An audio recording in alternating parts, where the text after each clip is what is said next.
Have you ever fell asleep at a red light? Hell no. I was God, about no. to say, that's not... No. Well, it's not good. It's also not something to be advertising. No, absolutely not. And if I did, I'd lie. So now you don't know if I'm telling the truth or not. No. No. That sounds like a drunk driving situation. Dude, luckily, To be falling asleep at red lights. I've never driven drunk. Really? Never. So there was a story behind that. Not even tipsy. I mean, tipsy, yeah, like a few beers here and there, but like actually to the point where like I would blow over or definitely not be driving. I can't think of anything in specific. That's because in high school, we would go cruising every now and then, which is the good old blunt cruise. And I almost got in an accident, and it scared me straight.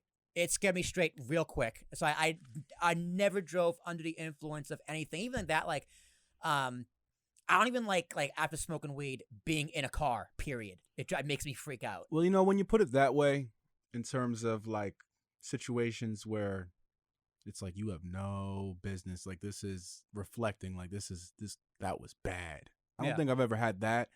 I have, however, had worse, and they say that being extremely tired while driving is actually worse than being drunk. Oh, for sure. I've had very tired driving at times where like I am almost falling asleep between lights, like it's like and you're like, oh, it's time to go. The closest I've come was the way back from Chicago. So my buddy and I drove up to Chicago for wrestling in 2019, November 2019, for Survivor Series, and it was fucking amazing. Like the drive there wasn't so bad because we left Hoboken around 7 o'clock at night, got there around 4 in the morning. Yeah, cheers, I guess, my imaginary. No, I was showing I love Puerto Rico cup. Oh, everyone loves Puerto Rico. Well, I'm also Puerto Rican, so gorgeous there's down that. I want to get down there one day. Anyway, so the drive there wasn't too bad because we drove through the night like 100 miles per hour on an empty highway the entire way, so it was great. But on the way back, it's after the vacation. You're already tired from the after the vacation. And we tried doing the same thing, and I was doing okay. And I have this thing where I don't like other people driving my car because I'm very anal about that. It's like it's mine, but if it's gonna crash, it's gonna be me who does it. Oh, absolutely. Not to mention the obvious like insurance. Exactly. So. And it's like when we get to Pennsylvania, because Pennsylvania was like the longest part of the trip because you go through from end to end of Pennsylvania and then cut up through Jersey. So it was miserable. And it was like, the sun was coming up. I was exhausted. And fucking Ricky is in the seat next to me snoring. And him snoring, him Ricky, being man. asleep, makes me doze off. Was it a soothing snore?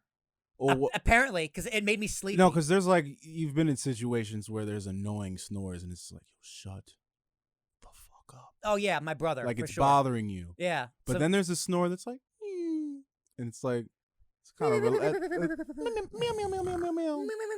I think that's a SpongeBob reference. Yeah. Yeah, and it could be actually kind of relaxing. Yeah, so I had to pull over. I had to pull over to a pit stop to pretend to use the bathroom, to get up, splash some water on my face, but like just slap him. I'm like, Ricky, you have to stay awake. Because if you fall asleep, I'm gonna fall asleep. He's want me to drive. He's already gone, man. I just need you to stay awake. He's already gone. Because if you're awake and you're talking, I can stay awake. But yeah, that was definitely dangerous. And pulling into Hoboken, I got a flat tire. Somewhere pulling off the highway. After you've already had this tired driving experience? Yeah. So like by the time I got back, because I dropped him off at the PATH train in Hoboken. And like driving in through Jersey City, I'm like, I must hear the thump, the thump, the thump, the thump, the thump. I'm like, what is up with what is going on here? I thought it was just the roads. I thought it was just the roads. And he got out. My buddy, he's just like, yeah, you got a flat tire. So it's not like I could just go home and go to sleep either. I had to call AAA, get the replacement tire put on in the back of my car, and then go to sleep. I hate those days, but I also love those days for the story. Yeah. It was a my great story. My experience was similar to that, not quite the same. I went to Wildwood. Okay. I know Wildwood. Yep. My then girlfriend and her family, and oddly enough, I don't know, her I felt like at the time like her father kind of overstepped a little bit. It was like trying to like tell me what to do, but it had nothing, kind of, it wasn't his business. It did not relate to his daughter at all, but he said something to me and I was like, you know what? I'm with his family. This guy is the man of the house. Right. I'm out. So I left very late. I don't know, like probably 12, 1 o'clock in the morning. And I'm driving back. And I'm tired. I knew I was tired, but I was just prideful in leaving, that type of thing. So I leave. At one point on the journey back to, North Jersey, because we're down in Wildwood, I fell asleep while I was driving. Oh, fuck. But not in the traditional sense. My eyes were open. I was driving in my sleep. This isn't like one of those, like, you zone out, but you're awake, and then you kind of snap back into it, and you're like, I just drove for 13 miles, and I had no idea where I was. It was one of those things where I came to, and I'm looking around like